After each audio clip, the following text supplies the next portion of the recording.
Hello friends, welcome to XIS। Last video में हमने national event से रिलेटेड जितने भी इंपॉर्टेंट करंट अफेयर्स घटना चक्र में दिए हुए थे वो सभी कवर कर लिए थे। आई होप आपने उनको एक बार रिवाइज भी कर लिया होगा, क्योंकि आगे की जो करंट अफेयर्स हम देखने वाले हैं उनमें उनका आपको कुछ ना कुछ यूज़ होता दिखेगा। और कुछ ऐसा होता है कि कुछ करंट अफेयर लिंक्ड होते हैं, जैसे उसी साल में एक इवेंट हुआ, फॉर एग्जाम्पल मान लो क्वाड की कोई मीटिंग हुई और उसके बाद में क्वाड से रिलेटेड ही कोई दूसरा डेवलपमेंट हुआ है या फिर नेक्स्ट मीटिंग के बारे में कोई डिस्कशन हुआ है क्वाड की, तो उससे रिलेटेड करंट अफेयर आपको देखने को मिलेंगे। तो कुछ ना कुछ इंटरलिंकेज होता है, इसलिए आपको करंट अफेयर रेगुलरली रिवाइज करते रहना चाहिए।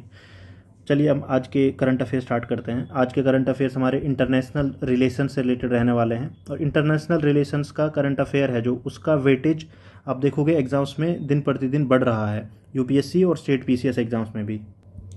इंटरनेशनल अफेयर्स में आज का हमारा पहला टॉपिक है India and UAE sign landmark civil nuclear energy agreement. देखिए, इस डील में इंपॉर्टेंट क्या क्या है। सबसे पहले तो आपको पता होना चाहिए कि किन किन कंट्रीज़ के बीच में ये डील साइन हुई है। तो इंडिया और यूएई, यूएई इंडिया का एक इंपॉर्टेंट ट्रेडिंग पार्टनर है।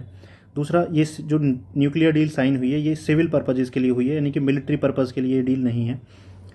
इसके अलावा आपको ये भी पता होना चाहिए कि ये डील कहाँ पे साइन की गई है। तो न्यू दिल्ली में ये डील साइन की गई थी। कौन था यूएई की ओर से जो इस डील में शामिल हुआ था?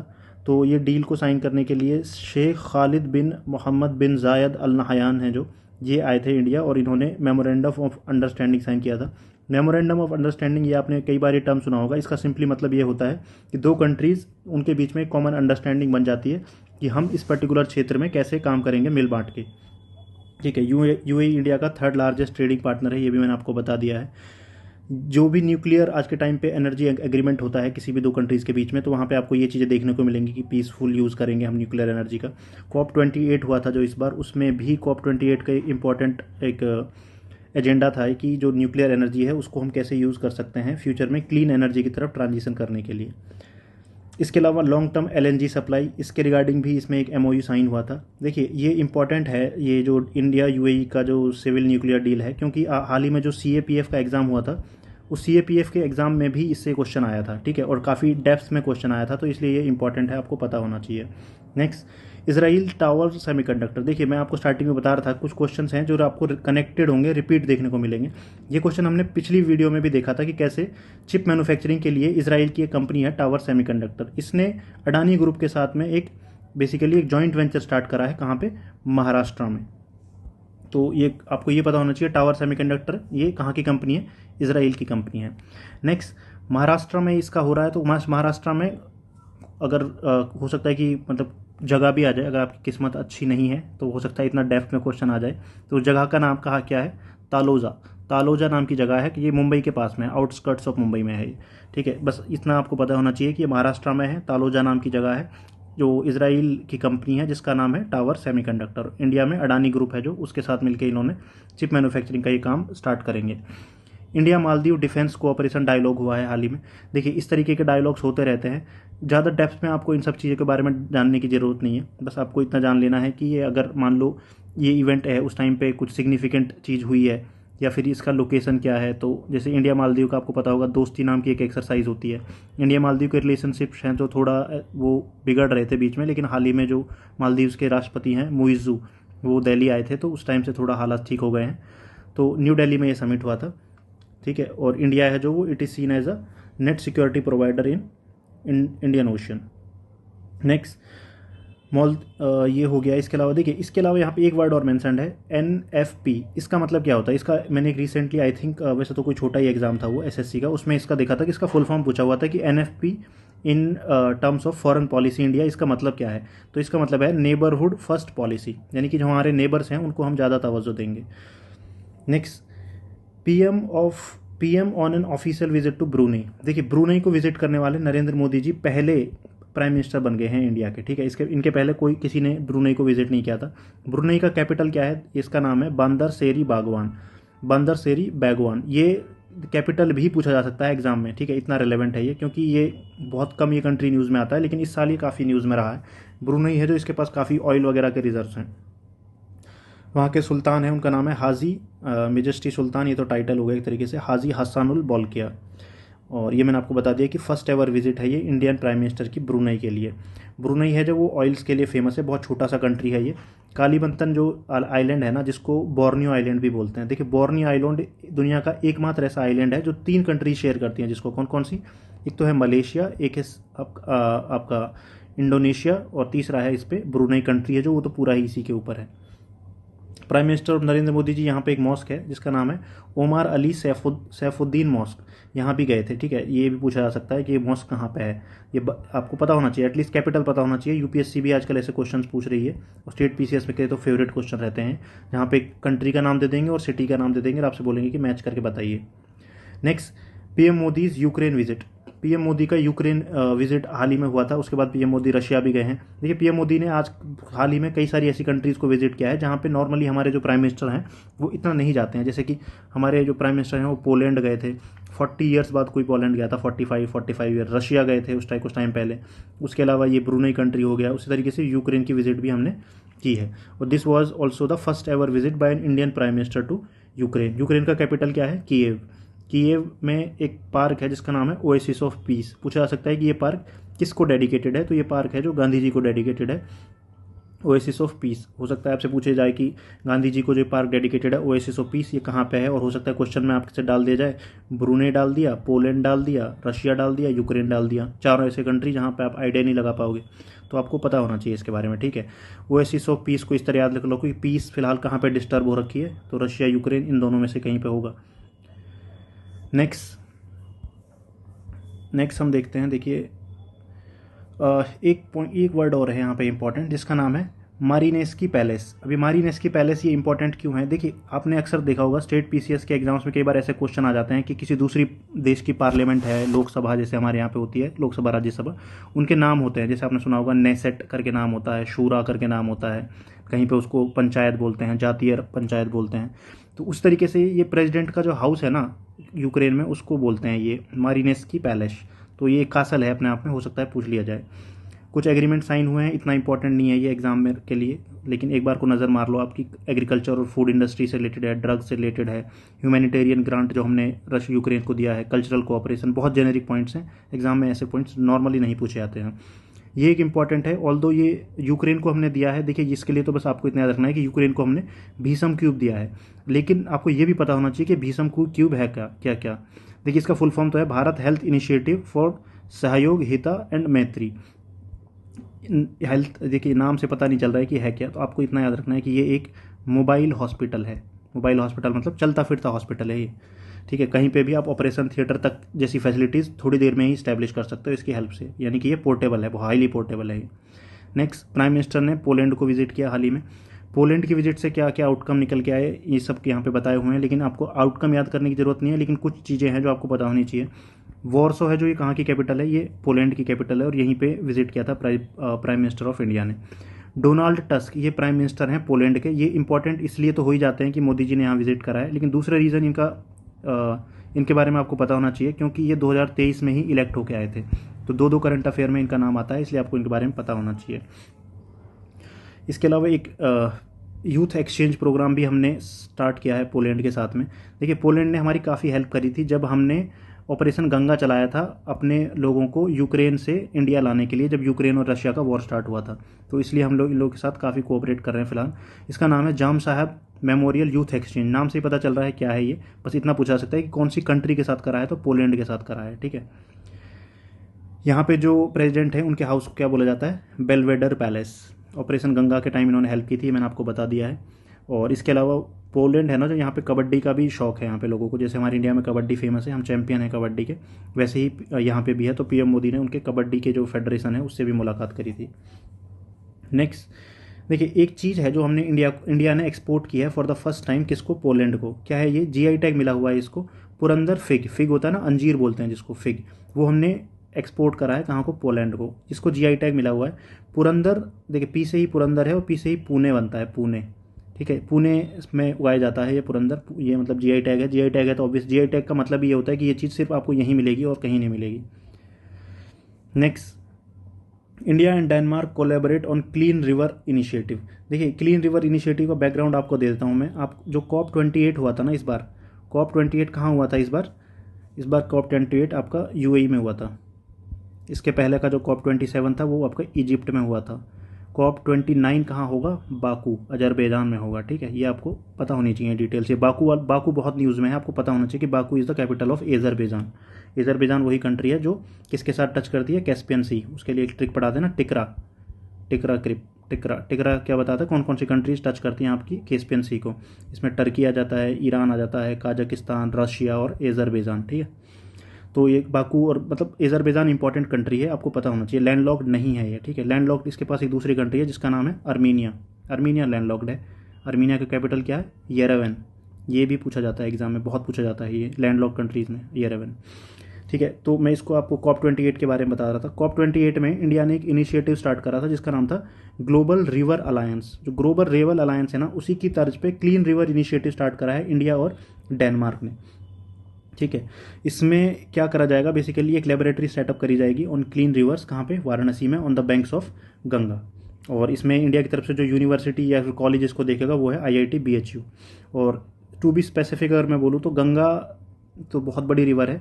इन्होंने स्टार्टिंग में टारगेट करा है वरुणा नदी को। वरुणा नदी एक ट्रिब्यूटरी है छोटी सी वाराणसी के पास में गंगा की। ठीक है, और इसमें बाकी और डिटेल में जो और है बाकी उसमें आपको इतना डेप्थ में जाने की ज़रूरत नहीं है, इतना रिलेवेंट नहीं है एग्जाम के लिए। नेक्स्ट, बांग्लादेश का रिवॉल्यूशन हुआ था हाल ही में, स्टूडेंट प्रोटेस्ट हुआ था बांग्लादेश में, वो धीरे धीरे पूरा रिवॉल्यूशन में तब्दील हो गया और वहाँ की सरकार ही पूरा पलट दी। शेख हसीना ने असाइलम लिया था इंडिया में। तो शेख हसीना है, ये सब आपको बेसिक डिटेलें पता होगा। शेख हसीना वो वहाँ की प्रधानमंत्री हुआ करती थी और वो इंडिया आ गई थी। ठीक है, अब यहाँ पे कुछ बैकग्राउंड मैं आपको बता देता हूँ इसका, पूरी सिचुएशन का। देखिए, बांग्लादेश में क्या है ना कि बांग्लादेश में जो फिलहाल ये सरकार थी शेख हसीना की, ये काफ़ी फ्रेंडली थी इंडिया के साथ में। लेकिन वहाँ पे एक दूसरी पार्टी है, बांग्लादेश नेशनलिस्ट पार्टी, और एक जो है वहाँ पे जमात इस्लामी। ठीक है, ये इंडिया को पसंद नहीं करते हैं, ये प्रो चाइना और प्रो पाकिस्तान है। तो अभी उन लोगों ने ऐसा बोलते हैं कि जो वहाँ का लोकल प्रोटेस्ट हुआ था उसको इतना ज़्यादा बढ़ा दिया कि वो रेवोल्यूशन में और सरकार को मतलब चेंज करना पड़े, भागना पड़ गया। ये इतना सब इंपॉर्टेंट नहीं है प्रीलिम्स के लिए। प्रीलिम्स में आपसे ये जरूर पूछा जा सकता है कि मोहम्मद यूनुस कौन है। देखिए, मोहम्मद यूनुस हैं वहाँ पे जो माइक्रो फाइनेंसिंग रेवोल्यूशन लाया था इन्होंने, कहाँ पे? बांग्लादेश में, माइक्रो फाइनेंसिंग का। और उसके लिए इनको नोबेल पीस प्राइज़ मिला हुआ है। इकोनॉमिस्ट हैं ये मोहम्मद यूनुस। अभी ये बांग्लादेश की जो इंटरिम गवर्नमेंट बनी है उसको यही हेड कर रहे हैं।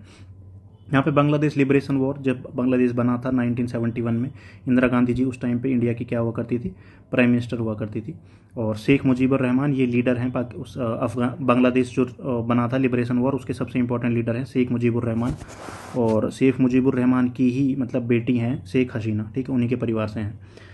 और जो 1971 का वॉर है इसको इंडिया पाकिस्तान वॉर ऑफ 1971 भी कहा जाता है, क्योंकि लास्ट में इंडिया ने ही हेल्प करा था बांग्लादेश को आज़ादी दिलाने में। वो अलग बात है कि समय कैसे बदल जाता है और लोग भूल जाते हैं कि कैसे उनके क्रिएशन में भी हमारा ही हाथ है। नेक्स्ट, इंडिया बांग्लादेश रिलेशन, इसमें इतना इंपॉर्टेंट नहीं है, लेकिन ये हो सकता है पूछ लिया जाए कि कौन कौन से स्टेट से इंडिया में टच करता है बांग्लादेश। तो आसाम से करता है और वेस्ट बंगाल। आई थिंक ये तो सबको पता रहता है। इसके अलावा जो त्रिपुरा है ना, ये 3 साइड से घिरा हुआ है। जैसे त्रिपुरा, 3 मतलब नाम में ही 3 आता है त्रिपुरा के, तो TRI ट्राई मतलब 3 होता है। तो त्रिपुरा ये 3 साइड से घिरा हुआ है बांग्लादेश से। ठीक है, इस तरीके से आप याद रख सकते हैं उसको। फिर मिजोरम और मेघालय ये आते हैं। मेघालय तो आपको पता होगा कि ये आसाम से ही हट के बना था, तो आसाम, इसलिए ये भी याद रखना आसान है कि ये आसाम टच करता है तो ये भी टच करता होगा। और त्रिपुरा के पास में क्या है? मिजोरम। नेक्स्ट, और इसको आप ऐसे भी याद रख सकते हैं कि जो वो 6 शेड्यूल वाला है ना, AMTM, आसाम, मेघालय, त्रिपुरा, मिजोरम, जो AMTM वाले चारों स्टेट्स हैं ना वो टच करते हैं। इसके अलावा वेस्ट बंगाल टच करता है। नेक्स्ट, लैंड बाउंड्री एग्रीमेंट, ये तो स्टैटिक का कॉन्सेप्ट है, आपने पॉलिटी में भी पढ़ोगे। ये 100th कॉन्स्टिट्यूशनल अमेंडमेंट एक्ट, ये 2015 में हमने साइन किया था। कई बार हमारे लैंड बाउंड्री एग्रीमेंट हुए हैं। लैंड बाउंड्री एग्रीमेंट में बेसिकली कुछ लैंड होती है जो एक्सचेंज कर ली जाती है। जैसे मान लो ये A लैंड हमारी है, B लैंड बांग्लादेश की है, तो B लैंड उन्होंने हमें दे दी, A लैंड हमने बांग्लादेश को दे दी। Next, Ganga water treaty, Ganga water treaty भी है हमारी बांग्लादेश के साथ में। गंगा का पानी कैसे शेयर करना है, ये हुई थी 1996 में। इससे रिलेटेड आपको एक चीज़ याद रखनी है, फरक्का बैराज। फरक्का बैराज ये गंगा नदी पे बना हुआ है। यहाँ पे गंगा नदी 2 हिस्सों में डिवाइड हो जाती है, एक हुगली और दूसरा जो गंगा चली जाती है कहाँ पे? बांग्लादेश में। और वहाँ पे जो गंगा है वो आगे जाके फिर ब्रह्मपुत्र नदी दूसरी साइड से आती है, उनमें मिल के फिर वो सुंदरबन डेल्टा बनाते हैं। ठीक है, इसके अलावा जो कुछ और अचीवमेंट है गंगा इंडिया बांग्लादेश के बीच में, जो ट्रीटी है गंगा की, उससे रिलेटेड मैत्री सेतु ब्रिज बना हुआ है। किस पे? फेनी रिवर पे। फेनी रिवर कहाँ बहती है? त्रिपुरा में। जैसे आपने सुना होगा कोसी नदी को बंगाल का वो बोलते हैं, सोरो ऑफ बंगाल, कोसी नदी। जो दामोदर नदी है उसको सोरो ऑफ बिहार, कोसी नदी बिहार का शोक है और दामोदर नदी वो बंगाल का शोक है। उसी तरीके से जो फेनी नदी है ना, ये तबाही मचाती है अक्सर त्रिपुरा में, सिमिलर तरीके से। इसके अलावा एक चिल्हाहाटी हल्दीबारी रेल लिंक है। चिल्हाहाटी है ना, जो ये बांग्लादेश में है, हल्दीबारी वेस्ट बंगाल में है। एक तो ये करंट अफेयर है। इसके अलावा ये आगे दोबारा रिपीट होगा, जहाँ आपको बताऊंगा मैं, जो हल्दीबारी है ना, हल्दीबारी से भूटान तक भी एक लिंक बनाया जा रहा है, ठीक है। एक्चुअली एक प्रोजेक्ट है जिसको बोलते हैं BBIN। BBIN का फुल फॉर्म क्या है? भारत, बांग्लादेश और भूटान, बांग्लादेश और इंडिया, मतलब इसमें एक तरीके से कनेक्टिविटी कैसे हम इस रीजन में बढ़ा सकते हैं, उसके लिए इसको बनाया गया है। Next, India to chair Colombo process. इसमें बहुत डिटेल में जाने की जरूरत नहीं है, बस इंडिया इसको चेयर कर रहा है, ये आपको पता होना चाहिए। कोलंबो प्रोसेस का मकसद क्या है, ये आपको पता होना चाहिए। देखिए, जो कंट्रीज़ हैं कोलंबो प्रोसेस का पार्ट, 12 टोटल कंट्रीज़ हैं इसमें। आपको एशिया की 12 कंट्रीज़ देखने को मिलेंगी यहाँ पे। इन कंट्रीज़ के बीच में जो लेबर का एक्सचेंज होता है ना, जैसे एक कंट्री से दूसरी कंट्री में माइग्रेट करके जाते हैं लोग काम करने के लिए, तो उनकी लाइफ को रेगुलेट करने से, उनकी लाइफ में जो प्रॉब्लम्स हैं उनको सॉल्व करने से रिलेटेड है कोलंबो प्रोसेस, ठीक है। स्किल, क्वालिफिकेशन, कैसे लोग जा रहे हैं, वापस कैसे आ रहे हैं, डिपार्चर वगैरह, ये सारी चीज़ें इसमें देखने को मिलती हैं। नेक्स्ट, कच्चा तीवू आइलैंड, ये इंपॉर्टेंट है। कच्चा तीवू आइलैंड, देख कच्चा तीवू आइलैंड है ना, जो ये पाक बे में लोकेटेड है। पाक जो स्टेट है, जहाँ हमारा पाक स्टेट इंडिया और श्रीलंका के बीच में पड़ता है। इंडिया में आप नीचे जाओगे रामेश्वरम पड़ता है, और श्रीलंका में ऊपर की तरफ आओगे तो जाफना पड़ता है, और बीच से यहाँ पे आप देखोगे पाक स्टेट है। स्टेट का मतलब होता है एक ऐसा नैरो चैनल पानी का जो दो बड़ी वाटर बॉडीज़ को कनेक्ट कर रहा होता है। तो इसमें एक साइड में आप यहाँ पे देखोगे बे ऑफ बंगाल का ही साइड से आपको पाक बे देखने को मिलेगा, फिर नीचे यहाँ पे लक्षद्वीप की तरफ जाता है ये, ठीक है। तो कच्चा तीवू आइलैंड ये एक वोल्केनिक आइलैंड है, और ये मैंने बता दिया आपको रामेश्वरम जाफना के बारे में, ठीक है। तो ये कच्चा तीवू आइलैंड जो हमारा है, इसकी एक्चुअली हमारी एक डील हुई थी किसके साथ में? श्रीलंका के साथ में। 2 आइलैंड थे ये, एक था कच्चा तीवू चला गया श्रीलंका के पास में। एक दूसरा आइलैंड है जिसको बोलते हैं WADGE, वाजे बैंक। एक्चुअली ये एरिया है पूरा अपना आप में, वाजे बैंक। ये बहुत रिच फिश ब्रीडिंग ग्राउंड है, मतलब यहाँ पे बहुत सारी फिशेज पाई जाती हैं और बहुत अच्छी यहाँ पे फिशिंग होती है। तो ओवरऑल तो इंडिया के फ़ायदे की डील थी ये। कच्चा तीवू के बारे में एक इंटरेस्टिंग फैक्ट है कि कच्चा तीवू आइलैंड इंडिया से सिर्फ 33 किलोमीटर दूर है, लेकिन ये श्रीलंका से 62 किलोमीटर दूर है। तो हो सकता है कि ये आप थोड़ा कंफ्यूज जाओ इसमें, तो आपको ये थोड़ा अलग फैक्ट है, आपको पता होना चाहिए कि इंडिया से ये कम दूर है, श्रीलंका से ज़्यादा दूर है, लेकिन फिर भी ये श्रीलंका को दे दिया हमने, ठीक है। इसके अलावा इंडो श्रीलंका मैरीटाइम एग्रीमेंट, ये मैंने आपको बता दिया। इसी में ये कच्चा तीवू और ये दोनों बदले गए थे। इंडिया में इंदिरा गांधी थी उस टाइम पे प्राइम मिनिस्टर, और श्रीलंका में थे सिरिमाओ बंडारनाइके। वाजे बैंक मैंने बता दिया, एक वर्ल्ड का रिचेस्ट फिशिंग ग्राउंड्स में आता है वाजे बैंक, ठीक है। और ये इंडिया के पास में है अभी, और ये काफ़ी स्ट्रेटेजिक लोकेशन है। नेक्स्ट, अब ये मैंने बता दिया आपको, कन्याकुमारी के पास में लोकेटेड है ये इतना इंपॉर्टेंट नहीं है ये वाला फैक्ट, लेकिन फिर भी एक बार मैं आपको बता देता हूँ। बाकी बहुत रेयर चांस है, ऐसे क्वेश्चन नहीं आते हैं।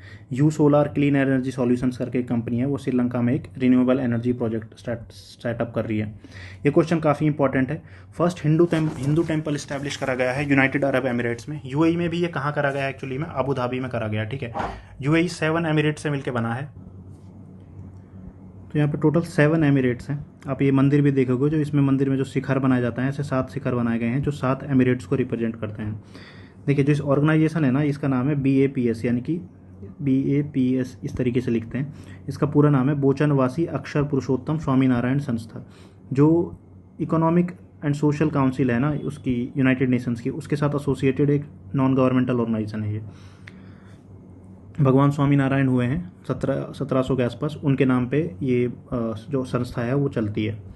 आर्किटेक्चर कौन से आर्किटेक्चर पे? जैसे राम मंदिर को बनाया गया ना, उसी तरीके से बनाया गया है इसको, नगरा स्टाइल में बनाया गया है। 7 शिखर हैं जो मैंने आपको बता दिया, 7 एमिरेट्स को रिप्रेजेंट करते हैं। इसके अलावा बहुत इसमें डिटेल दी हुई है, लेकिन इतना आपको जानने की जरूरत नहीं है।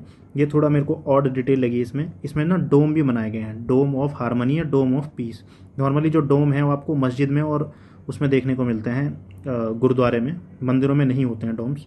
तो ये हो सकता है कि फंसाने के लिए डाल दिया जाए, तो आपको पता होना चाहिए कि यहाँ पे 2 डोम है, dome of harmony and dome of peace. इसके अलावा एक वॉल ऑफ हारमनी भी है यहाँ पे, जो कि one of the largest 3D printed structure है यूएई में।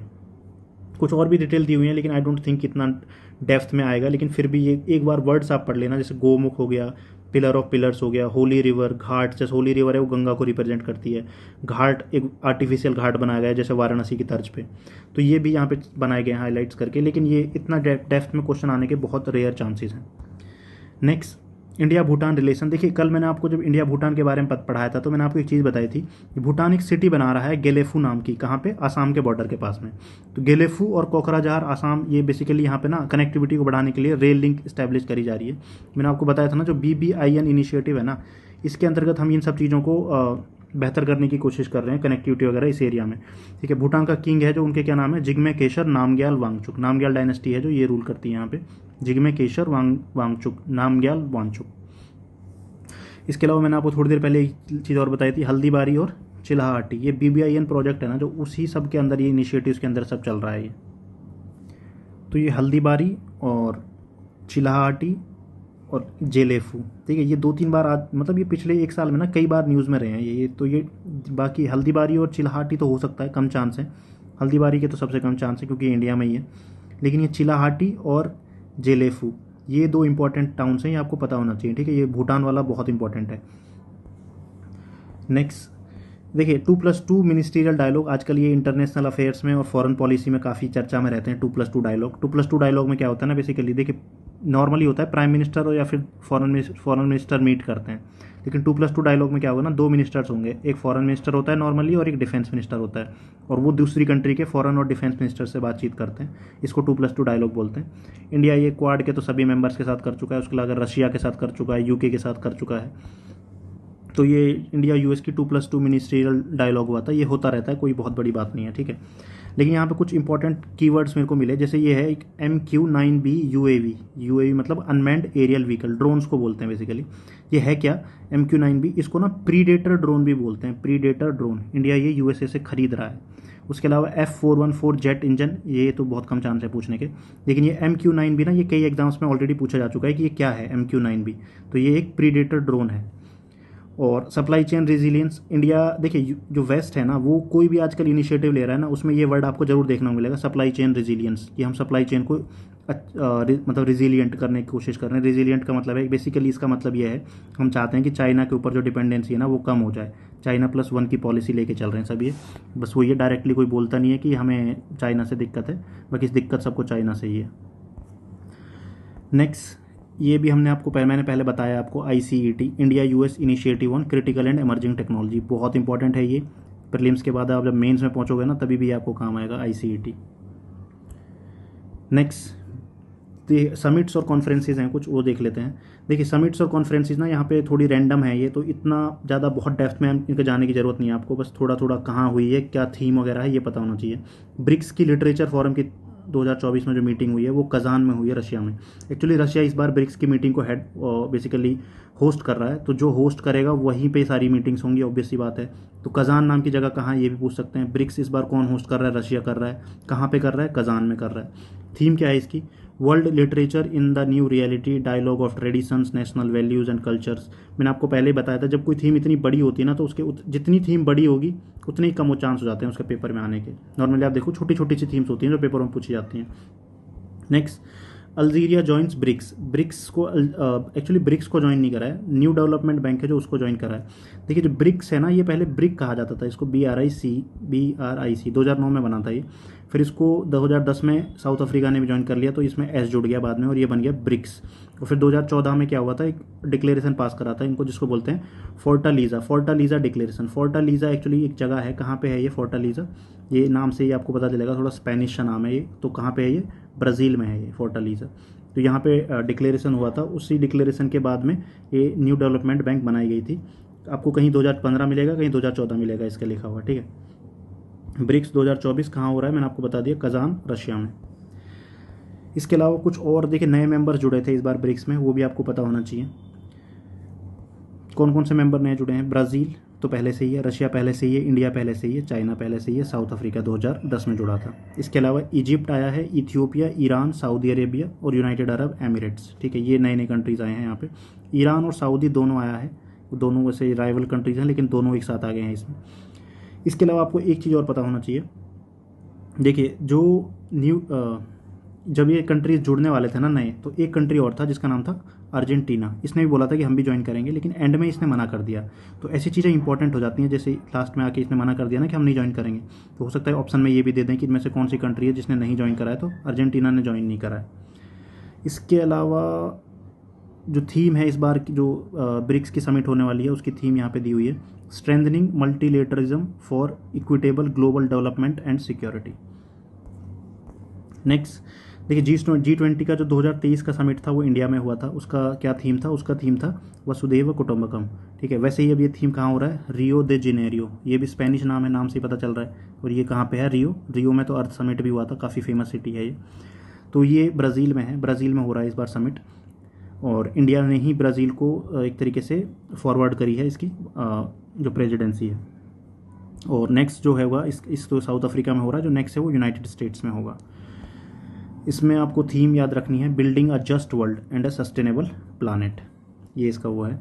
अफ्रीकन यूनियन आपको पता होगा लास्ट ईयर ही इंडिया ने ऐड करवाया था, दिल्ली डिक्लेरेशन का पार्ट था ये। यहाँ पे डिटेल दी भी हुई हैं 2023 की समिट से रिलेटेड, बाकी ये आपने पढ़ी रखी होंगे पहले से। क्या क्या हुआ था यहाँ पे मैं एक बार आपको रिवाइज करा देता हूँ। भारत मंडपम जो कि न्यू दिल्ली में है, यहाँ पे ये इसका फाइनल जो मीटिंग थी हुई थी। वसुधैव कुटुंबकम ये थीम था, इसका मतलब क्या होता है, one earth one family one future. वसुधैव कुटुंबकम है, ये कहाँ मैंसनड है, ये एक्चुअली लिया गया है महाउपनिषद नाम का एक उपनिषद है, वहाँ से लिया गया है। G20 में कितने कंट्रीज़ हैं, 19 कंट्रीज़ हैं, प्लस में यूरोपियन यूनियन है और अफ्रीकन यूनियन है, तो टोटल 21 हो गए। ठीक है, कौन एक क्वेश्चन आया था लास्ट ईयर यूपीएससी में आया था या फिर ये CAPF में आया था शायद एक क्वेश्चन, कि all P5 members are members of the G20, तो ये स्टेटमेंट सही होगी। सारे P5 मेंबर कौन कौन से P5 में हैं, चाइना है, फ्रांस है और UK है, USA है और रशिया, आगे सारे P5। उस तरीके से G7 के जितने भी मेंबर हैं वो भी सारे मेंबर हैं किसके, G20 के। G7 में कौन कौन आता है, UK आता है, USA आता है, इटली आता है, जर्मनी है, फ्रांस है और कनाडा है, ये हैं G7 के सारे मेंबर। ये मैंने आपको बता दिया महाउपनिषद का। इसके अलावा जो लोगो था उसमें इंडियन नेशनल फ्लैग में जो कलर्स हैं उनका इस्तेमाल करा गया था। ये बाकी इतना डेप्थ में आप क्वेश्चन नहीं आएगा क्योंकि पुराना हो गया ये। बाकी महाउपनिषद वसुधैव कुटुंबकम ये आपको सब पता होना चाहिए। इसके अलावा जो उसमें लोटस था उसमें 7 पेटल्स थे, वो 7 कॉन्टिनेंट्स को रिप्रेजेंट करते थे। सारी डिटेल दी हुई हैं इसमें, लेकिन अब ये इतना इंपॉर्टेंट नहीं रह गई हैं डिटेल्स। ग्लोबल बायोफ्यूल अलायंस था जो वो भी लॉन्च करा था हमने न्यू दिल्ली डिक्लेरेशन के साथ में, अफ्रीकन यूनियन को एडमिट करा था। और ग्लोबल साउथ बेसिकली इंडिया अपने आप को कैसे रिप्रेजेंट करता है कि we are the voice of global south, global south की वॉइस बोलता है अपने आप को इंडिया। ग्लोबल साउथ बेसिकली ये ऐसा नहीं है कि ये ज्योग्राफिकल टर्म नहीं है, एक्चुअली ये इंटरनेशनल रिलेशंस में, फॉरेन अफेयर्स में यूज़ होती है ये टर्म। एक लाइन भी है जिसका नाम बोलते हैं Brent line, BRANDT, Brent line. ये रिप्रेजेंट करती है कैसे, ये बताती है ग्लोबल साउथ और ग्लोबल नॉर्थ कैसे है वर्ल्ड मैप पे आप जब इस लाइन को देखोगे। अफ्रीकन यूनियन के बारे में थोड़ी सी डिटेल देख लेते हैं। अफ्रीकन यूनियन में टोटल 55 मेंबर हैं। अफ्रीकन यूनियन 1999 में बना था सिरते डिक्लेरेशन से। ये सिरते डिक्लेरेशन किस चीज़ से रिलेटेड है, ये क्वेश्चन ऑलरेडी एक एग्जाम में आ चुका है। ठीक है, सिरते डिक्लेरेशन। ग्लोबल बायोफ्यूल अलायंस ये मैंने आपको बता दिया है ऑलरेडी। ग्लोबल बायोफ्यूल अलायंस ये कैसे बायोफ्यूल, जैसे एथेनॉल वगैरह हमारा चल रहा है ना, 20% ब्लेंडिंग हम करेंगे 2025 तक। ठीक है, ये है ग्लोबल बायोफ्यूल अलायंस का। तो इसमें टोटल 9 फाउंडिंग मेंबर्स हैं और धीरे धीरे इसके मेंबर्स बढ़ते जाएंगे। बस इतना डिटेल में याद रखने की जरूरत नहीं है, बस इतना याद रखना है कि ये G20 के टाइम पे करा गया था। Next, India middle east Europe economic corridor, ये भी दिल्ली डिक्लेरेशन के टाइम पे करा गया था। इंडिया मिडल ईस्ट यूरोप, इसके बीच में एक तरीके से कनेक्टिविटी को इंक्रीज किया जा रहा है। ये भी किसका ऑल्टरनेटिव है, अगेन वही जो मैं बता रहा था, सप्लाई चेन रेजिलियंस के लिए क्या करा जा रहा है। जो चाइना का प्रोजेक्ट है ना, 2013 में चाइना ने एक प्रोजेक्ट लॉन्च किया था, सिल्क रोड इकोनॉमिक बेल्ट और 21st century maritime silk road, उसी का ऑल्टरनेटिव है एक तरीके से ये India middle east Europe economic corridor. जैसे हाल ही में जो इटली है ना, यूरोप का कंट्री, उसने जो ये चाइना का सिल्क रोड का इनिशिएटिव है ना, इसको छोड़ दिया था और फिर उसने इंडिया की काफ़ी सपोर्ट करा ये नया इनिशिएटिव स्टार्ट करने में, India middle east Europe economic corridor. इसमें बहुत सारे देखोगे आप कंट्रीज़ हैं और बहुत सारे पोर्ट्स हैं जिसके नाम आपको पता भी होने चाहिए। जैसे हाइफा पोर्ट है इसराइल का, पायरेसियस पोर्ट है ग्रीस का, उसके अलावा जबल अली UAE में है, मुंबई हमारा है। ठीक है, इस तरीके के पोर्ट्स के नाम भी आपको एक बार देख लेना है। और इसमें ऐसा नहीं है कि ये सिर्फ समुद्र से जाएगा, ये रोड भी है इसमें और रेलवे लिंक भी है इसमें। ठीक है, रेलवे लिंक है जो वो पूरा मिडिल ईस्ट से होते हुए जाता है, जॉर्डन, इसराइल का एक पोर्ट है हाइफा पोर्ट, वहाँ तक जाएगा ये। IMEC से रिलेटेड इतना काफ़ी है, प्रीलिम्स के लिए इतना बहुत है, आप पता अगर आपको इतना पता होता है तो। Next, 4th quartz leaders summit हुआ है 2024 में। क्वाड लीडर्स का समिट कोई इतना इंपॉर्टेंट नहीं है, होता रहता है, लेकिन इस बार काफ़ी न्यूज़ में आ गया था क्योंकि ये USA में ऑर्गेनाइज हुआ था और USA में इलेक्शंस भी हो रहे हैं। जो बाइडन का जो होम टाउन है ना, जिसका नाम है विल्मिंगटन, डेलावेयर स्टेट में पड़ता है ये, जहाँ ऑर्गेनाइज हुआ था, तो ये लोकेशन भी इंपॉर्टेंट हो जाती है इसलिए, क्योंकि ये काफ़ी न्यूज़ में डिस्कस हुआ था और इलेक्शंस की वजह से डोनाल्ड ट्रंप हैं जो, उनसे भी मीटिंग की बात हुई थी नरेंद्र मोदी जी की। किस किस ने अटेंड करा है, तो ऑब्वियसली जो प्राइम मिनिस्टर्स हैं इन चारों कंट्रीज़ के, यूएस में हुआ था तो जो बाइडन तो वहाँ पहले से ही थे, नरेंद्र मोदी जी। इसके अलावा ऑस्ट्रेलिया के प्राइम मिनिस्टर एंथनी एल्बनीज़ और जापान के किशिदा फूमियो। और नेक्स्ट जो क्वाड समिट होगी 2025 में, वो इंडिया में ऑर्गेनाइज कराई जाएगी। Next, US house passes quad bill. Quad bill pass कर दिया है यूएस ने। बिल में ज़्यादा कुछ डिटेल्स में आपको जाने की ज़रूरत नहीं है, सिर्फ इतना है कि ये चाहते हैं कि जो कोऑपरेशन है क्वाड कंट्रीज़ के साथ में वो यूएस से इंक्रीज़ करे और उसको सिक्योरिटी की तरफ लेके जाए आगे। मतलब जैसे इनका नेटो वगैरह होता है ना, उस तरीके से उसमें जो सिक्योरिटी का डायमेंशन है उसको मजबूत किया जाए। इसके लिए इन्होंने बोला है कि एक quad intra parliamentary working group बनाया जाएगा, और इट इज़ नॉट, मतलब प्रीलिम्स के हिसाब से ये इतना इंपॉर्टेंट नहीं है। क्वाड्रिलेटरल सिक्योरिटी डायलॉग, ये अगेन क्वाड है, जो शॉर्ट फॉर्म में क्वाड बोलते हैं इसको, इसका पूरा नाम है ये क्वाड्रिलेटरल सिक्योरिटी डायलॉग। 2007 में ये स्टार्ट करा गया था, और ये किसका आइडिया था? It was a brain child of Shinzo Abe. Shinzo Abe ये जापान के प्राइम मिनिस्टर हुआ करते थे, इनको असैसिनेट कर दिया गया था कुछ टाइम पहले ही। और एक एक्सरसाइज है मालाबार, ये नावल एक्सरसाइज है, इसमें जो क्वाड की चारों कंट्रीज़ हैं वो पार्टिसिपेट करती हैं। पहले इसमें ऑस्ट्रेलिया पार्टिसिपेट नहीं करता था, लेकिन कुछ 1-2 साल से यहाँ इसमें ऑस्ट्रेलिया भी पार्टिसिपेट करने लगा है। जैसे क्वाड है उसी तरीके का एक स्क्वाड भी है। स्क्वाड में कौन कौन है? इंडिया नहीं है स्क्वाड का पार्ट, इसमें यूएसए, ऑस्ट्रेलिया, जापान और फिलीपींस है, तो इसमें इंडिया की जगह फिलीपींस आ जाएगा। ये कैसे ही I2U2 है, I2U2, इसको क्वाड ऑफ द वेस्ट भी बोलते हैं, quad of the middle east या फिर क्वाड ऑफ द वेस्ट, या फिर इसमें कंट्रीज़ आपको पता होना चाहिए, इसमें इंडिया है और इजराइल है, ये हो गया I2। इसके अलावा U2 के लिए इसमें USA है और UAE है, ये हो गया U2। Next, second Asia Pacific ministerial conference. ये एशिया पैसिफिक की मिनिस्ट्रियल कॉन्फ्रेंस है, बहुत ज़्यादा इंपॉर्टेंट नहीं है, भारत मंडप में दिल्ली में हुई है, सिर्फ इतना आपको पता होना चाहिए इसके बारे में। और आई डोंट थिंक इसके बारे में आपको बहुत डेप्थ में जाने की ज़रूरत है। Just a second. अच्छा, ये सिविल एविएशन से रिलेटेड है कॉन्फ्रेंस। हाँ, इसमें एक इंपॉर्टेंट डिटेल और है, ये सिविल एविएशन से रिलेटेड है, तो आपको ये चीज़ पता होनी चाहिए कि इंडिया ने सिविल एविएशन सेक्टर है जो वहाँ पे 100% FDI अलाउ कर दिया है थ्रू ऑटोमेटिक रूट, और इंडिया टारगेट कर रहा है to become a global aviation hub. एक इम्पॉर्टेंट सोशोलॉजिकल डिटेल्स जो इससे निकल के आई थी, जो जेंडर इक्वालिटी पे इंडिया की प्रोग्रेस को दिखाता है, कि 15% of the countries pilots are women, जो कि ग्लोबली हाईएस्ट है। ग्लोबली जो पायलट्स की इंडस्ट्री होती है वो नॉर्मली मेल डोमिनेटेड है, लेकिन इंडिया में जो नंबर ऑफ़ फीमेल पायलट्स है वो काफ़ी हाई है और इंक्रीज़ कर रहा है। हमारा टारगेट है कि 2025 तक हम इस नंबर को 15% से बढ़ा के 25 तक लेके जाएंगे। ऑलरेडी हम ग्लोबली जो एवरेज है उससे बहुत आगे हैं, लगभग तीन टाइम हम उससे आगे हैं, लेकिन हम इसको और भी बढ़ाना चाहते हैं। अभी यहाँ पे एक दिल्ली डिक्लेरेशन अडॉप्ट करा गया था, लेकिन इस तरीके के डिक्लेरेशन बहुत अडॉप्ट करे जाते हैं, ये आपको ज़्यादा डेप्थ में जाने की ज़रूरत नहीं है। Next, second India Singapore ministerial round table. ये India Singapore ministerial round table है, तो ऑब्वियसली बात है या तो इंडिया में हुआ होगा या फिर सिंगापुर में हुआ होगा ये, ठीक है। इसमें कौन किसने अटेंड करा, किसने नहीं करा, ये सब आपको जानने की ज़रूरत नहीं है। आपको एक इंपॉर्टेंट चीज़ इसको के बारे में पता होनी चाहिए, थर्मन शानमुगारतनम, ये साउथ इंडियन नेम है, और एक्चुअली ये प्रेसिडेंट बन गए हैं कहाँ के? सिंगापुर के, तो इंडियन ओरिजिन के हैं ये। और आपको पता होगा जो तमिल है वो एक ऑफिशियल लैंग्वेज भी है, कहाँ पे? सिंगापुर में। सिंगापुर में तमिल एक ऑफिशियल लैंग्वेज है, क्योंकि तमिलियंस की ठीक ठाक पॉपुलेशन रहती है यहाँ पे। नेक्स्ट, यहाँ पे इंडिया सिंगापुर कोऑपरेशन के बारे में बता रखा है। यहाँ पे भी एक इंपॉर्टेंट करंट अफेयर आप देखोगे, Singapore continue to be the largest source of FDI। India का जो FDI है ना, वो नॉर्मली 2 कंट्रीज़ होती हैं जो कम्पीट करती हैं टॉप रैंक के लिए, एक मॉरिशस होती है और दूसरा सिंगापुर। लेकिन पिछले 1-2 साल से सिंगापुर मॉरिशस से आगे है, तो सिंगापुर है जो इंडिया में सबसे ज़्यादा FDI सिंगापुर से ही आती है। सिंगापुर, मॉरिशस और USA, ये कुछ कंट्रीज़ है जहाँ से हमारे यहाँ पे सबसे ज़्यादा FDI आती है। इसके अलावा आपको पता होगा आसियान, इसका भी मेंबर है सिंगापुर। और इंडिया के जो प्राइम मिनिस्टर हैं नरेंद्र मोदी जी, हाल ही में उन्होंने भी विज़िट किया था इसको, सिंगापुर को, और सिंगापुर से उन्होंने सेमीकंडक्टर इंडस्ट्री में आगे काम कैसे हम बढ़ा सकते हैं उसके रिगार्डिंग एक मेमोरेंडम ऑफ अंडरस्टैंडिंग भी साइन किया गया था। Next, 6th India Australia maritime security dialogue. इस तरीके के सिक्योरिटी डायलॉग होते रहते हैं, बस याद रख लेना कि ये कैनबरा देखिए, ऑस्ट्रेलिया है ना, जो ऑस्ट्रेलिया एक ऐसी कंट्री है जिसके बहुत 3-4 कैपिटल हैं इसके, तो कैनबरा भी उनमें से एक कैपिटल है इसका। नेक्स्ट, ये ऑस्ट्रा हिंद नाम से पता चल जाता है, ये इंडिया और ऑस्ट्रेलिया के बीच में एक्सरसाइज होती है, नथिंग इम्पॉर्टेंट अबाउट दिस। और इसके बाद की जो अगली वाली मैरीटाइम सिक्योरिटी डायलॉग होगा, क्योंकि ये एक बार ये ऑस्ट्रेलिया में होता है और एक बार ये इंडिया में होता है, तो अगली बार ये न्यू दिल्ली में होगा।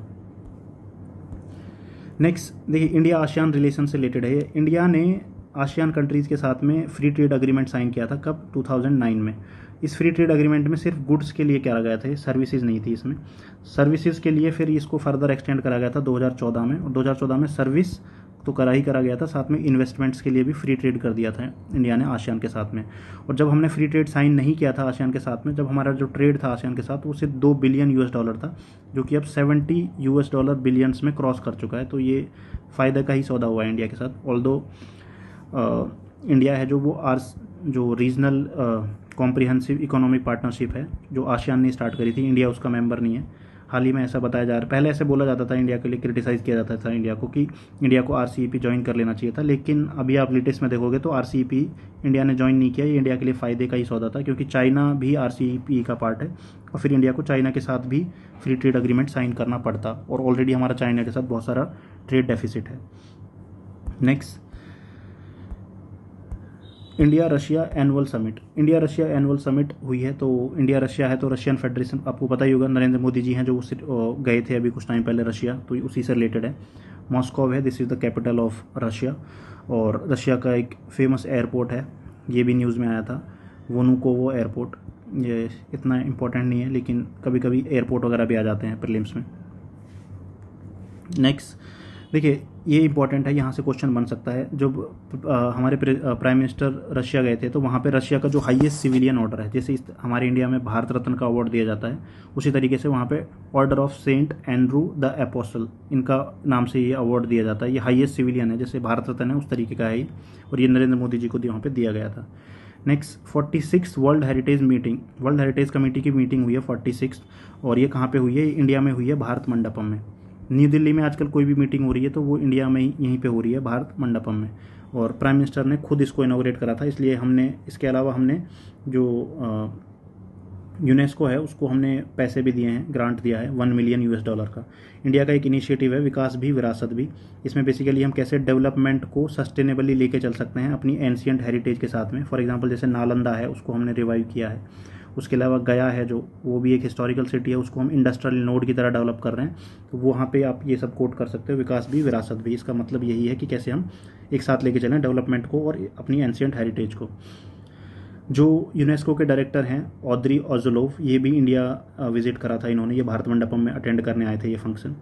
लेटेस्ट में आपको पता होगा, देखिए अभी तक हमारे इंडिया में 42 वर्ल्ड हेरिटेज साइट हुआ करते थे, इनमें से एक मिक्स है जो कंचनजंगा है, और अभी एक और नया वर्ल्ड हेरिटेज साइट इंक्लूड करा गया है, ये कि मोई डैम्स हैं। मोई डैम्स हैं जो एक तरीके के, ये जैसे पिरामिड होता है ना, उस तरीके का इनका स्ट्रक्चर भी पिरामिडिकल होता है, लेकिन ये बहुत छोटे होते हैं। ये बरियल ग्राउंड्स हैं किसके? अहोम किंग्स के, और इनको सेक्रेड माना जाता है। अहोम जो लोकल अहोम इंडिजिनियस लोग हैं वो इनको सेक्रेड मानते हैं। एक्चुअली जो आसाम वर्ड है ये अहोम वर्ड से ही बना है, अहोम वर्ड का ही वर्जन है ये आसाम। तो ये 43rd वर्ल्ड हेरिटेज साइट है, अब 43 हो गई इंडिया में टोटल। मोई डैम्स मैंने आपको बता दिया, अहोम डायनेस्टी से रिलेटेड है। इसके अलावा आसाम में पहले से भी काजीरंगा नेशनल पार्क और मानस नेशनल पार्क, ये क्या है? ये ऑलरेडी वर्ल्ड हेरिटेज साइट्स हैं। Next, international labour conference. ये देखिए वर्ल्ड का एकमात्र ट्राईपार्टाइट ऑर्गेनाइजेशन है ILO। ट्राईपार्टाइट का मतलब क्या होता है कि यहाँ पे वर्कर्स के रिप्रेजेंटेटिव भी होते हैं, एम्प्लॉयर्स के रिप्रेजेंटेटिव भी होते हैं, और गवर्नमेंट के रिप्रेजेंटेटिव भी होते हैं। इसका मतलब ये होता है ट्राईपार्टाइट। और दुनिया का एकमात्र ट्राईपार्टाइट ऑर्गेनाइजेशन कौन सा है? ILO। 1919 में बना था ये, फर्स्ट वर्ल्ड वॉर के बाद में। ट्रीटी ऑफ वर्साइल जो हुई थी, ट्रीटी ऑफ वर्साइल, उसके बाद बना था ये। इसकी मीटिंग हुई है कहाँ पे? जिनेवा, स्विट्ज़रलैंड में। तो इंडिया की तरफ से भी डेलीगेशन गया है यहाँ पे। नेक्स्ट, आइवरी कोस्ट है जो इसने UN वाटर कन्वेंशन को ज्वाइन करा है। आइवरी कोस्ट से इस बार UPSC प्रीलिम्स में भी क्वेश्चन आया था कि ये दुनिया का सबसे ज़्यादा कोकोआ प्रोड्यूस करने वाला कंट्री है। ये आप देखोगे तो वेस्टर्न अफ्रीका की कंट्री है। यहाँ पे आपको सेनेगल, सियरा लेओन, घाना, इस तरह की कंट्रीज, नाइजीरिया वगैरह आपको देखने को मिलेंगे। तो इसने UN वाटर कन्वेंशन को ज्वाइन करा है। कन्वेंशन का पूरा नाम क्या है? Convention on the protection of use of transboundary watercourse and international lakes. इतना डेप्थ में जाने की जरूरत नहीं है, सिर्फ ये आइवरी कोस्ट क्या है, क्या ज्वाइन करा है, इतना ही पता है, वो तो काफ़ी है। Next, Colombo security conclave. Bangladesh को 5th मेंबर की तरह ऐड कर लिया गया है कोलंबो सिक्योरिटी डायलॉग में। बांग्लादेश में ऑलरेडी वैसे आपको पता है काफ़ी न्यूज़ में है, वो मैंने आपको क्वेश्चन में बताया भी था कि मोहम्मद यूनुस के बारे में आपको पता होना चाहिए। कोलंबो सिक्योरिटी प्रोसेस, एक तो ये है कोलंबो सिक्योरिटी कॉन्क्लेव। इसके अलावा मैंने आपको एक कोलंबो पीस प्रोसेस भी बताया था, जो कि माइग्रेंट जो एक कंट्री से दूसरी कंट्री में लोग जाते हैं काम करने के लिए, उनके सेटलमेंट से रिलेटेड है। लेकिन ये कोलंबो सिक्योरिटी कॉन्क्लेव ये अलग है। इसमें कौन कौन है? इंडिया, श्रीलंका, मॉरिशस और मालदीव्स। तो बस इतना ही काफ़ी है। सिशेल्स ऑब्जर्वर स्टेट की तरह आया था इस बार इसमें, लेकिन ये इतना इंपॉर्टेंट नहीं है। बाकी सिशेल्स से एक क्वेश्चन आजकल पूछा जाता है कि इंडियन ओशन में कौन सा एक आइलैंड है जो अपने आप में एक मिनी कॉन्टिनेंट, जिसको या फिर माइक्रो या मिनी कॉन्टिनेंट बोल सकते हैं, या फिर वो ग्रेनाइटिक आइलैंड है बेसिकली। तो वो कौन सा है? सिशेल्स। सिशेल्स है, ये कोरल आइलैंड नहीं है, ये ग्रेनाइटिक आइलैंड है, ना ही ये वोल्केनिक है। कैसा है? ग्रेनाइटिक। नेक्स्ट, G7 लीडर्स की समिट हुई है। कहाँ हुई थी ये? इस बार इटली में हुई थी। और एक इन्होंने जो COP28 में हुआ था कि जो फॉसिल फ्यूल से हम पावर जनरेट करते हैं उसको ख़त्म करेंगे धीरे धीरे, तो इसके रिगार्डिंग भी इन्होंने यहाँ पे एक मतलब एक प्लेज लिया था कि हम इसको जल्दी से जल्दी कम से कम करने की कोशिश करेंगे। और यहाँ पे इंडिया को काफ़ी क्रिटिसाइज़ भी करा गया था इस चीज़ के लिए कि इंडिया ने इस चीज़ को सपोर्ट नहीं करा था COP28 में। ठीक है, इंडियन प्राइम मिनिस्टर ने भी अटेंड करा था G7 लीडर्स की समिट। G7 लीडर्स ने इस बार एक आउटरीच प्रोग्राम चलाया था एक्चुअली, उसमें काफ़ी सारे लोगों को इनवाइट करा गया था, और उनमें से ही एक हमारे प्राइम मिनिस्टर नरेंद्र मोदी जी थे, इन्होंने भी इसको अटेंड किया था। ग्लोबल साउथ पे इनका फोकस था इस बार, और इन्होंने कुछ कॉरिडोर्स को सपोर्ट करने की बात की है। देखिए, जिस तरीके से India middle east Europe economic corridor है IMEC, जो कि आप G20 जो हमारे इंडिया में 2023 में हुआ था, उसके टाइम पे हमने इसको लॉन्च किया था, इंडिया का ही इनिशिएटिव है ये। उसी तरीके से एक लॉबितो कॉरिडोर है जो कि वेस्टर्न अफ्रीका, अंगोला जो कंट्री है वहाँ पे है। नेक्स्ट मिडिल कॉरिडोर है, ये आपको टर्की से स्टार्ट होता मिलेगा और चाइना तक जाता है। ऐसे ही लुजोन कॉरिडोर है जो कि फिलीपींस, जापान और यहाँ इन कंट्रीज़ के बीच में है। लॉबितो कॉरिडोर यहाँ पे देख सकते हैं आप, सेंट्रल अफ्रीका में है ये। लुजोन कॉरिडोर ये फिलीपींस और जापान इनके बीच में है। मिडिल कॉरिडोर ये कैस्पियन, इसको दूसरा नाम भी है इसका, trans Caspian international transport route. ये मेजर ट्रेड रूट है जो कि किसको कनेक्ट करता है? टर्की से और चाइना तक जाता है, ये सारी सेंट्रल एशियन कंट्रीज से होते हुए।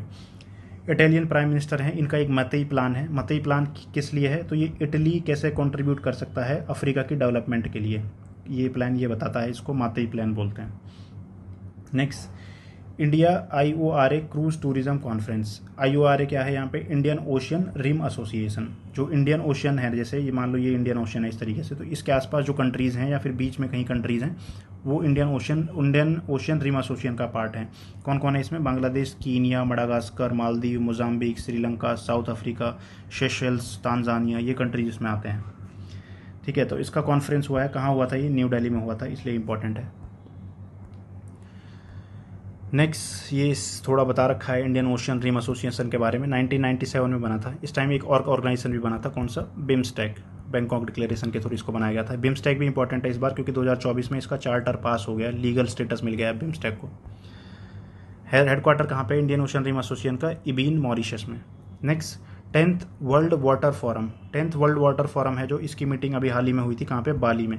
बाली एक इंडोनेशियन आइलैंड है, लेकिन यहाँ पे काफ़ी इंडियंस रहते हैं। ठीक है, थीम क्या था वर्ल्ड वाटर कॉन्फ्रेंस का? Water for shared prosperity.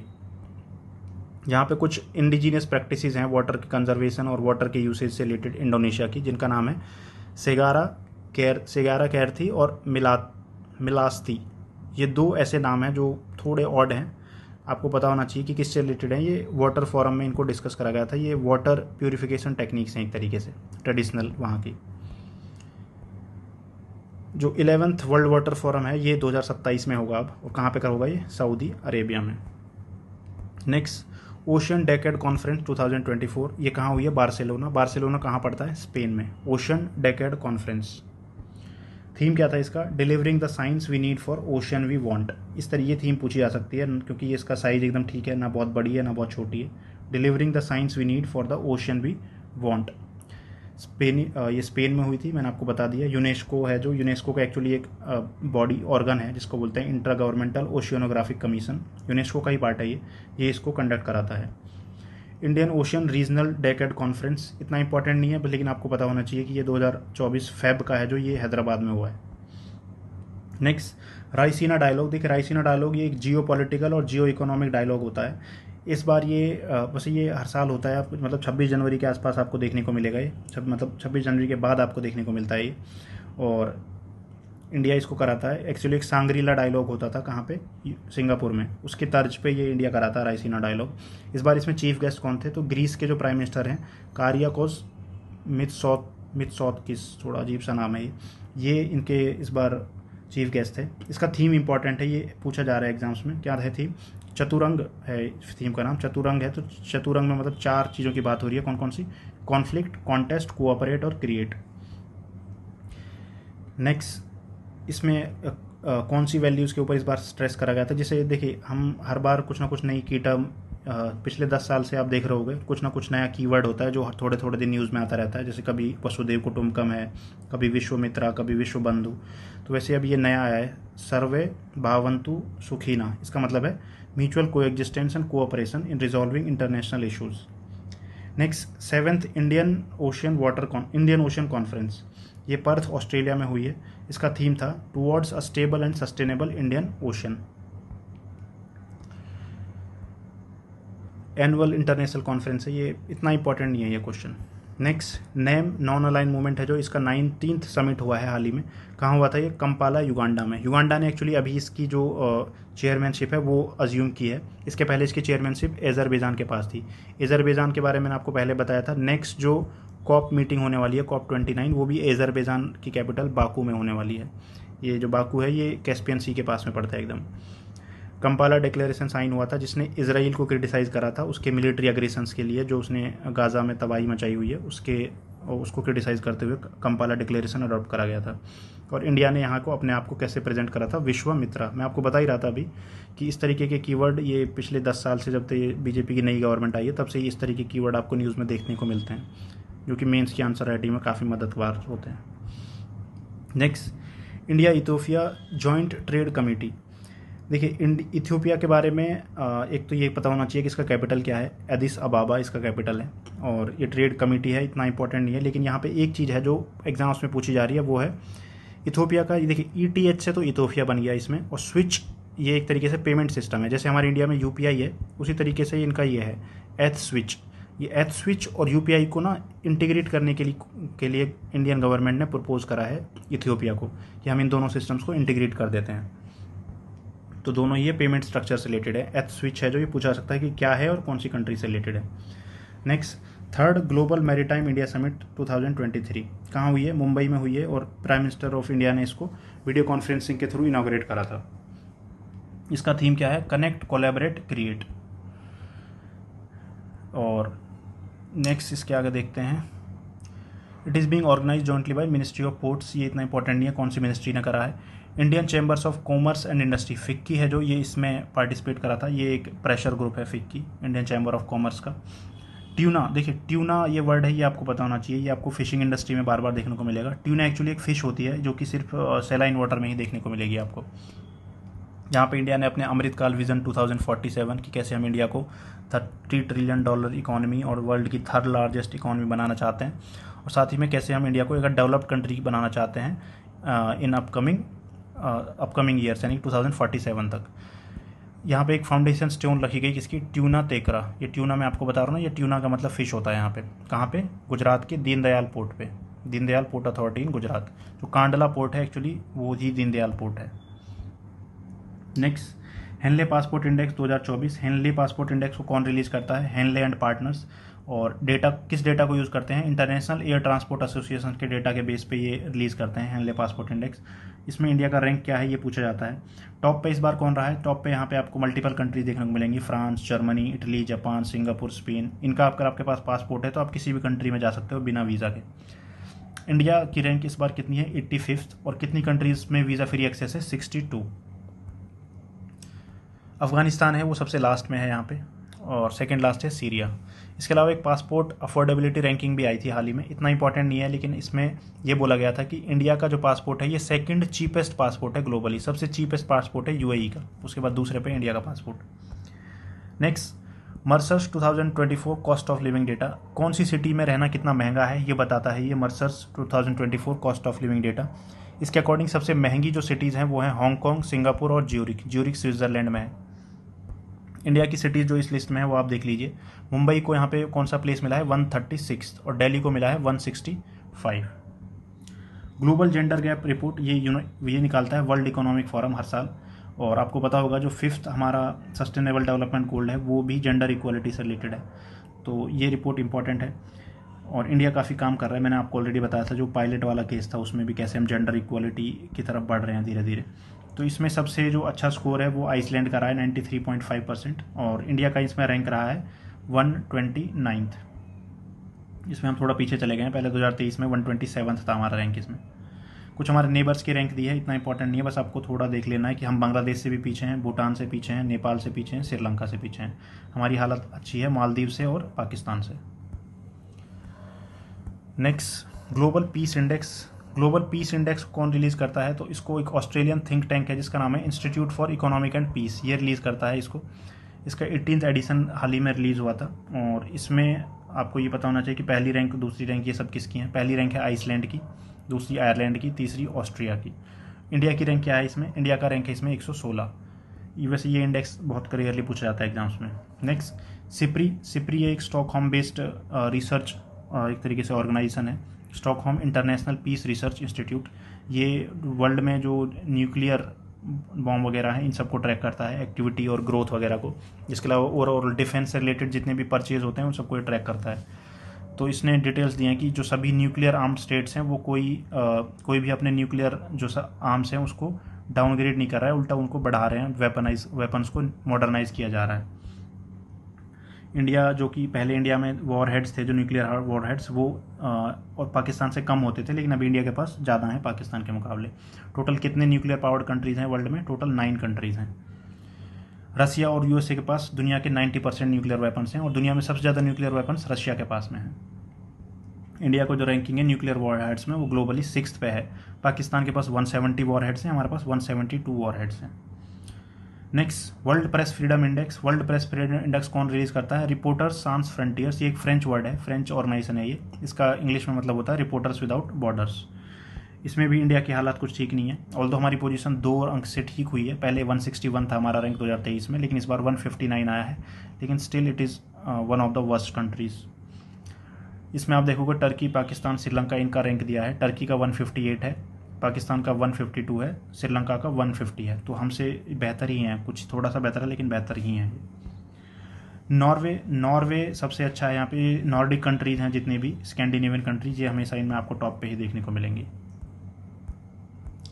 Next सबसे लास्ट कौन सी कंट्रीज़ हैं वो भी बताया है, यहाँ पे ईरान बताया है सबसे लास्ट में, इतना इंपॉर्टेंट नहीं है, नॉर्मली टॉप वाली पूछी जाती हैं।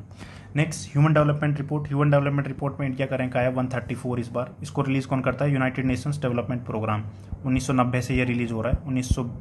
आपको पता होगा 2010 में multi dimensional poverty index release करना स्टार्ट करा था इन्होंने, जब इसकी 20वीं एनिवर्सरी थी।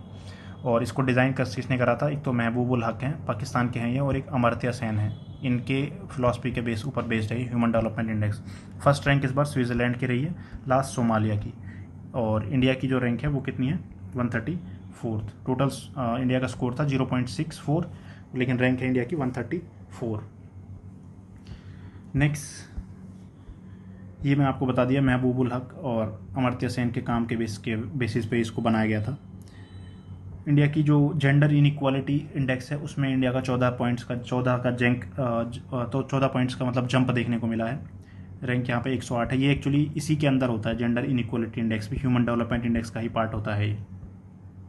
नेक्स्ट हम देखते हैं अब सिप्री ने, देखिए सिप्री का एक तो न्यूक्लियर वेपन्स के ऊपर रिपोर्ट आता है, एक मैंने आपको बताया था कि जो आर्म्स को कौन इंपोर्ट कर रहा है ज़्यादा उसके ऊपर आता है। तो सिप्री की रिपोर्ट के हिसाब से इंडिया दुनिया का सबसे बड़ा आर्म्स इंपोर्टर है।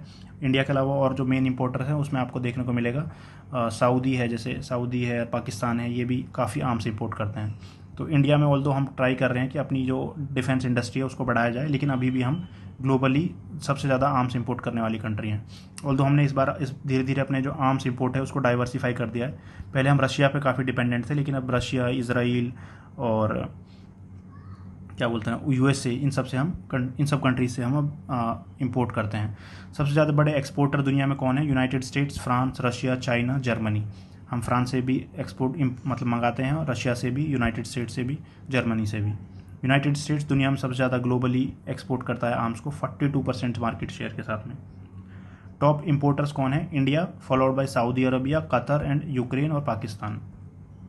Next, Delhi's IGI airport is the 10th busiest airport in the world. जो बिजिएस्ट एयरपोर्ट की हर साल एक लिस्ट आती है, एयरपोर्ट्स काउंसिल इंटरनेशनल इसको रिलीज़ करता है। इसके अकॉर्डिंग इंडिया का जो IGI एयरपोर्ट है ये 10th बिजिएस्ट एयरपोर्ट है दुनिया का, और सबसे ज़्यादा बिजिएस्ट अटलांटा इंटरनेशनल एयरपोर्ट है जिसका नाम है Hartsfield Jackson Atlanta international airport. Next, Asia Pacific sustainable development goal progress report. देखिए, सस्टेनेबल डेवलपमेंट गोल हमें अचीव करने थे 2030 तक, लेकिन अभी जो प्रोग्रेस है उसके अकॉर्डिंग ऐसा लग रहा है कि 2062 तक अचीव करे जाएंगे ये, यानी कि हम लगभग 32 ईयर्स पीछे चल रहे हैं। कौन रिलीज़ करता है इसको? United Nations economic and social commission, और SDG प्रोग्रेस रिपोर्ट बोलते हैं इसको। इस बार ये जो रिपोर्ट है ये एशिया पैसिफिक को टारगेट करती है, तो Asia Pacific SDG progress report for Asia and the Pacific. आपको पता होगा टोटल 17 सस्टेनेबल डेवलपमेंट गोल है, 169 टारगेट है, इनको 2015 में अडॉप्ट करा गया था, 2030 तक इनको अचीव करना था। Next, world democracy index. Democracy index है जो इसको इकोनॉमिक इंटेलिजेंस यूनिट रिलीज़ करता है, जो कि एक ब्रिटिश न्यूज़पेपर का पार्ट है, और इंडिया का इसमें जो रैंक है इस बार कितना रहा है? देखिए, इंडिया को इन्होंने 41 रैंक दिया है, जो कि फ्लॉड डेमोक्रेसीज की लिस्ट में आता है, और पाकिस्तान की डेमोक्रेसी को तो इन्होंने ऑथोरिटेरियन रिजीम ही बोल दिया है। इसमें नंबर 1 पे कौन सी कंट्री रही है? नॉर्वे।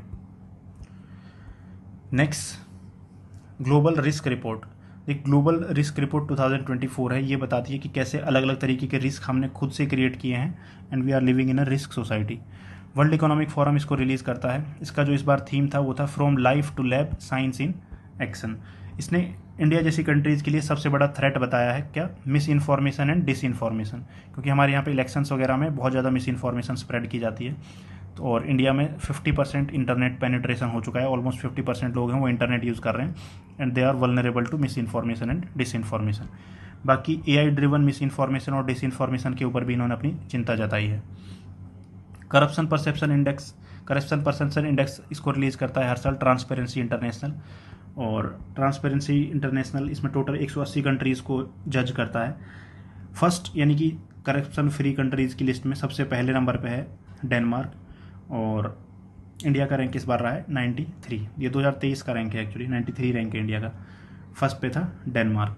ऐसे ही रूल ऑफ लॉ इंडेक्स भी आता है which is publish by world justice project. इसमें सबसे लास्ट पे आप देखोगे तो सोमालिया वगैरह आपको देखने को मिलेंगे।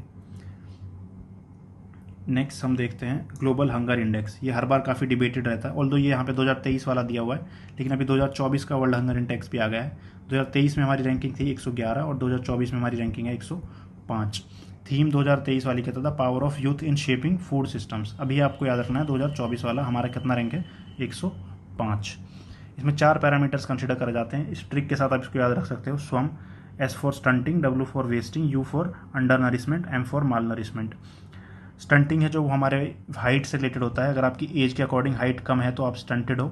अंडर नरिशमेंट कैलोरिक डेफिसिट, और आप कैलोरी डेफिसिट है आपके खाने में, कम कैलोरीज आप कंज्यूम कर रहे हो तो उसके केस में अंडर नरिशमेंट की कैटेगरी आती है। वेस्टिंग है, ये वेट से रिलेटेड है। वेस्टिंग मतलब W से स्टार्ट होता है, वेट भी W से स्टार्ट होता है, तो आप इनको ऐसे रिलेट करके याद रख सकते हैं। चाइल्ड मोर्टेलिटी यानी कि बच्चों की जो नॉर्मली 5 साल की उम्र से पहले डेथ हो जाती है तो वो चाइल्ड मोर्टेलिटी आती है। तो ये 4 क्राइटेरिया हैं जो ये यूज़ करता है जज करने के लिए। अच्छी परफॉर्मेंस वाली कंट्रीज यहाँ पे मेंशन्ड है, लेकिन नॉट दैट इंपॉर्टेंट क्योंकि ये लास्ट ईयर का है।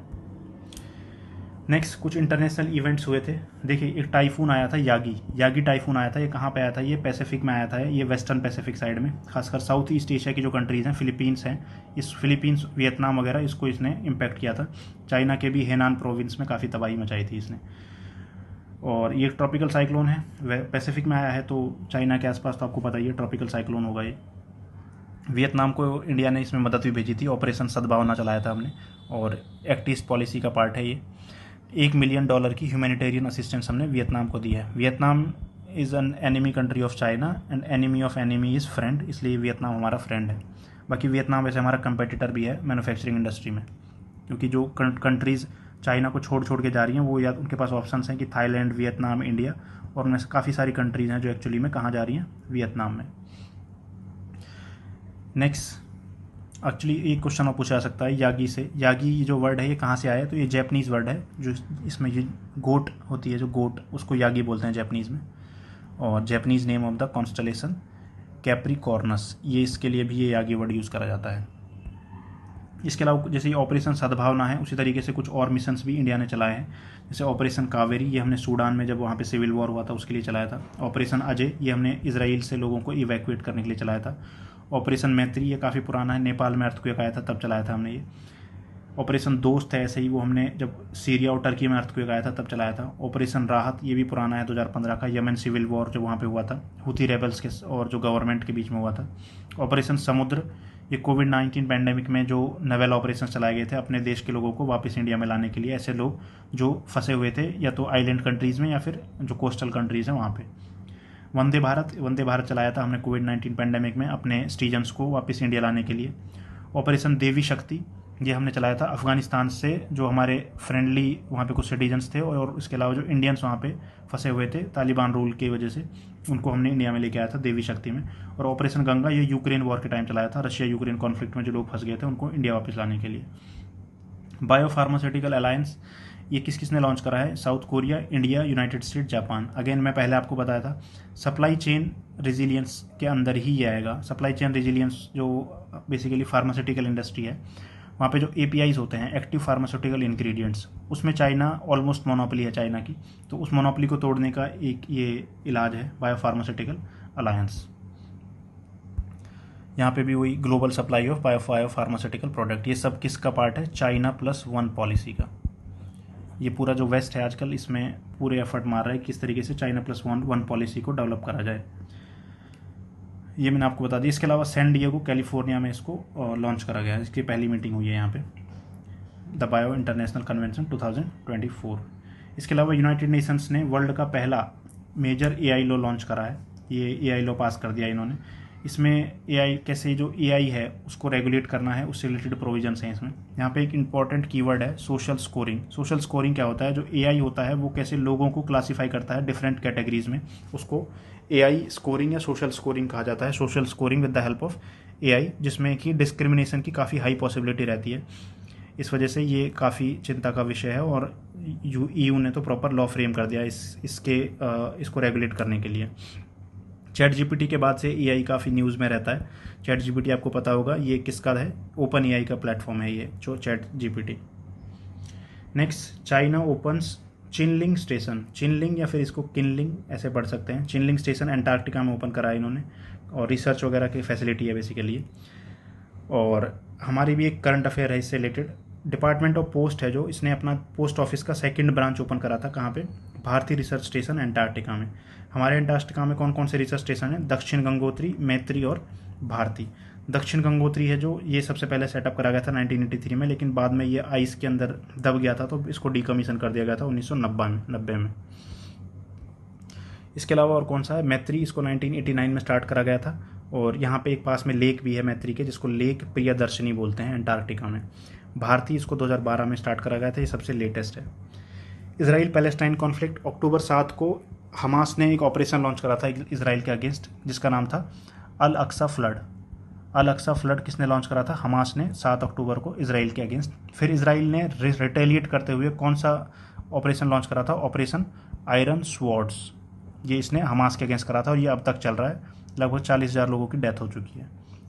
Next, Balfour declaration. देखिए ये हिस्टोरिकल फैक्ट है बाल्फोर डिक्लेरेशन। इसमें क्या हुआ था? एक्चुअली 1917 में ब्रिटिश गवर्नमेंट ने ये अनाउंस करा था कि पैलेस्टाइन में जूस के लिए एक होमलैंड कंट्री यानी कि इसराइल बनाई जाएगी। उसके बाद में इसराइल का हिस्टोरिकल आपने पढ़ा होगा कैसे मल्टीपल वॉर्स हुए हैं। जैसे एक 6 डे वॉर हुआ था जिसमें इसराइल क्या एक्चुअली ये इसराइल US सपोर्टेड है, तो US से एक तरीके से इसराइल को हेल्प करता है यहाँ पे जीतने के लिए।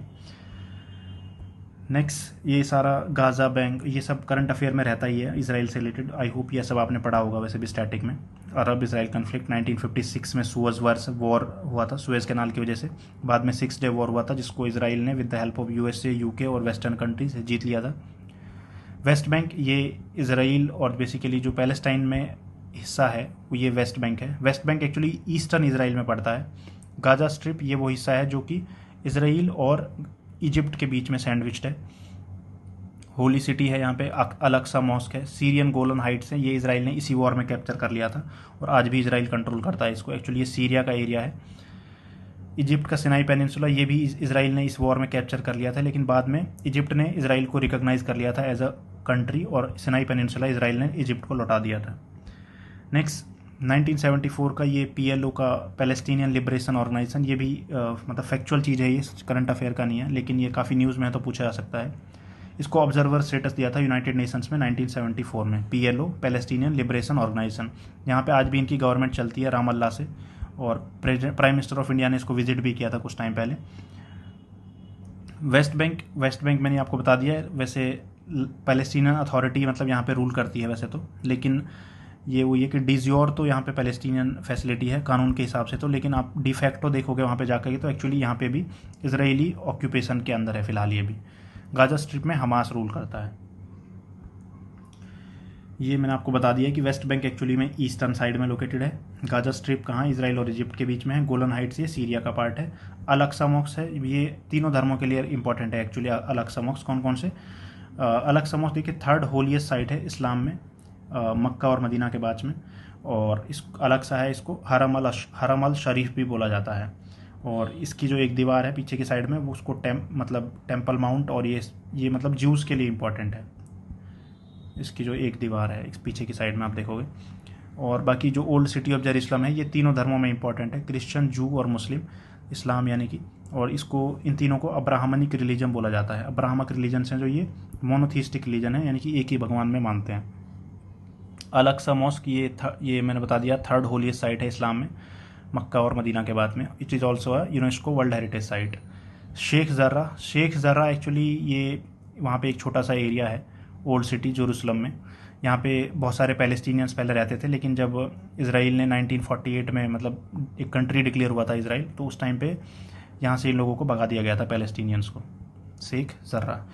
इसके अलावा यहाँ पे और भी हैं, जैसे एक शेख यूनुस करके यहाँ पे एक शहर है छोटा सा गाज़ा सिटी के अंदर में। बाकी ये सब इतना इंपॉर्टेंट नहीं है, इतना डेप्थ में नहीं आएगा क्वेश्चन। आज की वीडियो के लिए इतना ही है। Hope you like the video. Next video में हम कवर करेंगे जो कुछ स्कीम्स हैं गवर्नमेंट की, और ये न्यूज़ इन शॉर्ट्स कुछ सेक्शन यहाँ पर रह गया है इंटरनेशनल अफेयर्स का। फिर हमारा ये सॉरी इंटरनेशनल अफेयर्स है जो वो कंप्लीट हो जाएगा, और गवर्नमेंट स्कीम्स और नेशनल अफेयर्स, इतना पार्ट हमारा करंट अफेयर का कंप्लीट हो जाएगा। Hope you like this video. Thank you so much.